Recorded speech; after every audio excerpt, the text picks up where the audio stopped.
Հայաստանի ապագան մտահոգիչ է։ Հայաստանի ամեն ինչը կախված է ընտրություններից։ Ճակատագրային պետք է լինի հայերի համար, հայության համար, չէ որ Հայաստանի բնակիչների համար, հայերի համար։ Շատ մտահոգիչ է, շատ մտահոգիչ։ Առաջիկա ընտրություն է նաև ամբողջ հայության համար։ Լոս Անջելեսից մինչև Մարսել, Բեյրութից մինչև Մոսկվա, Սիդնեյից մինչև Բուենոս Այրես, որովհետև ուժեղ կամ թույլ Հայաստանն անմիջապես փոխում է նաև սփյուռքահայի արժանապատվությունը, անվտանգությունն ու ապագայի զգացումը։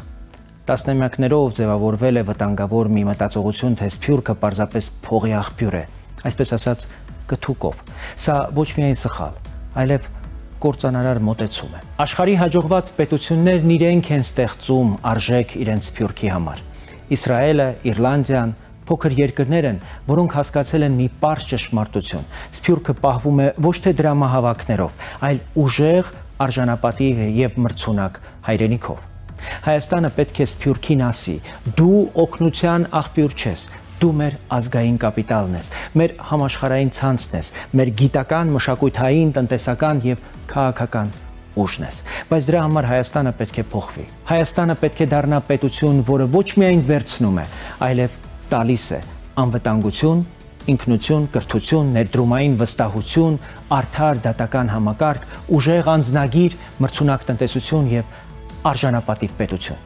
Փոքր ժողովուրդներն աշխարհում հաղթել են ոչ թե թվաքանակով, այլ համաշխարհային հայկականության պես ցանցերով։ 8-ից 10 միլիոնանոց համաշխարհային հայությունը կարող է դառնալ հսկայական ուժ, եթե Հայաստանը դառնա այդ ցանցի վստահելի կենտրոնը։